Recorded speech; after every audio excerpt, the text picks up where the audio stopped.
खान उजाला हो जाही। मैं भी क्या सोचे कि मेरा भी जिंदगी पूरा क्रिकेट में ध्यान है, क्यों ना शादी कर लूं, शादी करे बाई लाए। अब बाई लाए बाद में मोर भाई 5 जन गुड्डू घल दे तो फिर उजाला करबे नहीं करे, उजाला करबे नहीं करे। एक कुसुम के इलेक्ट्रॉनिक दुकान में लाया, इनको देख रहा मिस्त्री, वो बोला अरे क्या हुआ यार तुम्हारा स्त्री? मैं बोला पता नहीं यार उजाला नहीं कर रहा है। हुआ तेरा भाई तो 1 नंबर उजाला करेगा यार।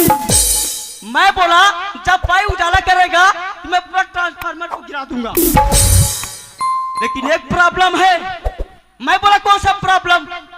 अरे यार तेरा भाई का तो बैटरी पानी उड़क गया, तरवा धरे दादा और टेंशन में गया भट्टी, वो भट्टी से निकाले लाल वाले पौवा, वो पौवा ढर के और खाली पौवा ढर के घर, तो वही खाली पौवा बना हो चिमनी